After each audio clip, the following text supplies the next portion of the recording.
Alright, so I'm going to show you guys how to beat Liu Kang with Skarlet. This is going to be going up against Liu Kang's first variation, because let's be real, all these self-entitled, below average penis cocksuckers are only using this variation. The other Liu Kang variations, nobody's really fucking with like that. People use this variation, one, because it's super easy, and like, it has all the cheapest shit in the world. So, I'm going to show you guys how to fucking just shut all that bullshit down. So the variation you're going to want to use, you could play it two ways, right? You could either do Skarlet's Blood Drive variation, um, which I think is really good. Skarlet's third, it's you don't really get that many advantages, but you could definitely do it. But honestly, Heart Pierce is where it's at. It's kind of a cheat code going up against Liu Kang using Skarlet's Heart Pierce. And let me explain to you why. First off, I'm going to show you guys how to just shut Liu Kang's forward pressure down. Is it still going to be scary?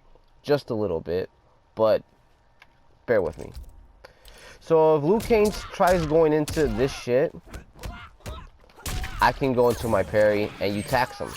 Just like that. So if he tries staggering it off of the second hit, right? And he's like, oh, if he knows that I've been doing my parry in between, he's probably going to try to poke me low. But check this out. So this is one thing that you can do that I was messing around with, and ever since I started doing, Liu Kang's going to go to his low poke, right? You saw that? It's a reversal. Even if he tries to do his down 4, right?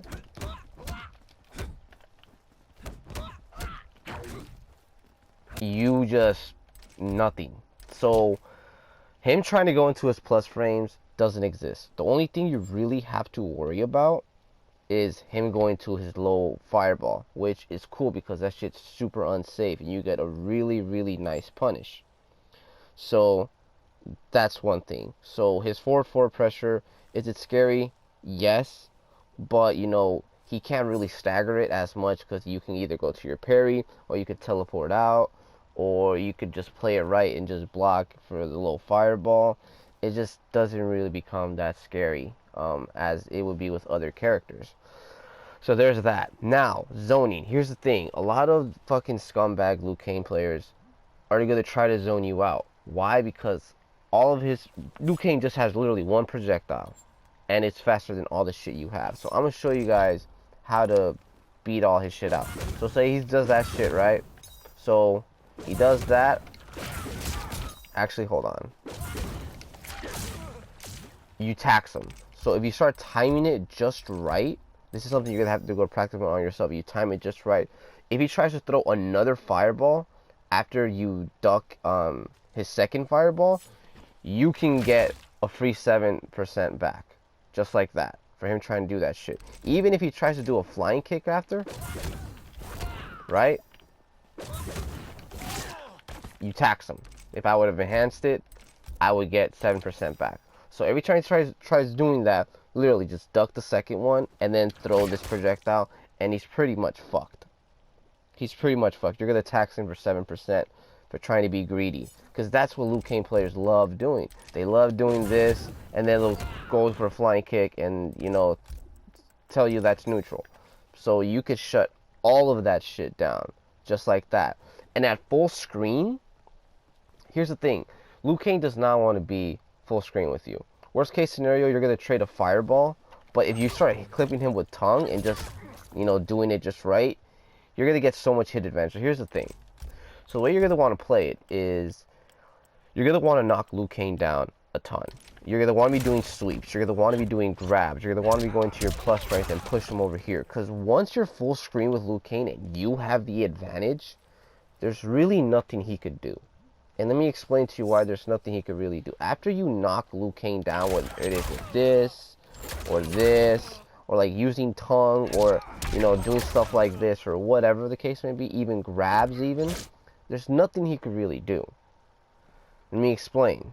Let's say I grab Liu Kang, right?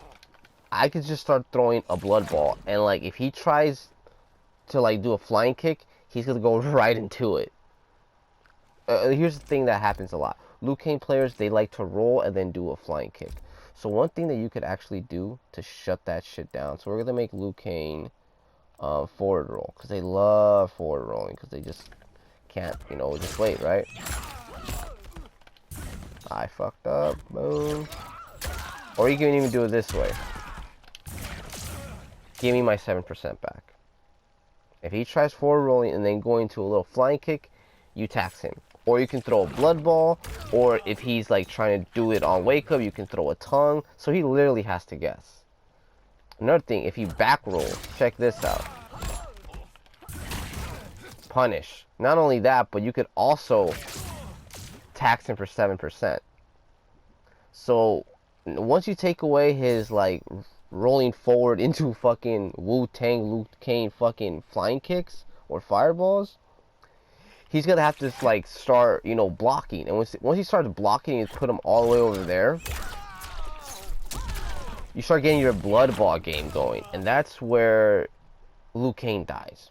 Once you start getting your blood ball and start walking him down, or like he has to, every time you throw a blood ball, he has to guess whether I'm going to throw a tongue or whether I'm going to walk up and throw another one and then close in the distance. This is what I like to do. Here's the thing. I like to rush Liu Kang down, do some damage, get a grab, toss him across the fucking screen, and make him work his way back to me. That's how I like to play. I think that's how you should definitely play it. Add a vicious grab game, and then not only that, every time you punish Liu Kang, whether he does like his flying kick or whatever, instead of popping him up, what you're going to want to do is go into this, get your health, and then from right there, whether it is go into your plus range and push him over there, or get him with a grab, just like this, and then you can walk up grab, or get him like this, and then you can gel into. So that's honestly the way I think you guys should play it. You should just pressure him from everywhere. Just not let him breathe. Throwing tongues, throwing blood balls and stuff like that. And it's just, he's really not going to know what to do. Like, he really is. And we start getting with stuff like that, he rolls right into it. Stuff like that. He's going to have to work his way to you with patience. Because if he just starts fucking forward rolling like a dysfunctional retard, it's just, he's fucked. He really is fucked. And it's just one of those things where you just gotta really play your cards right. Because once you start getting your flow going with Skarlet on Liu Kang from everywhere, he's pretty much fucked. Another thing I like to do personally is I like to just randomly throw the fucking parry. Like, let's say we're doing neutral, and I walk up and then go into my parry. Because here's the thing. Every time Liu Kang tries taking his turn back, he goes into his forward four. Let's just be real. That's what all Liu Kang players do. Let's say if I do this right here, right? Let me show you. Hold on. Let me switch characters. Here's another thing that you can do with Liu Kang, but there is ways of him nullifying it. But for the most part, you're gonna be fine. So let's say, hold on. Let me do it again. Let's say I do this, right? And then from this point right here, let's say Liu Kang's right here, and then he tries, it's just not gonna work. Like, if he tries to take his turn back, it's just not, there's nothing he can really do. Like, yes, he could do that right there, but in that case, right, let's say he tries doing that, I could stick this button out, because that's just hella slow, and it's just not gonna happen. It's just not gonna happen. Or if he, you know, if you play your cards just right, and you see him jumping a lot, anti-air him. Skarlet has really solid anti-airs. So you just have an answer for everything that Liu Kang has. I don't want to make it too long. I just want to put out some of the main points. So fucking moral of the story is, you get to punk Liu Kang everywhere in the screen. You get to shut his forward four pressure down. And the way you punish him is by getting your health back. That's how you should play it. Getting your fucking health back. So hopefully you guys enjoyed. Hallelujah, holla back. Check you bastards later. Deuces.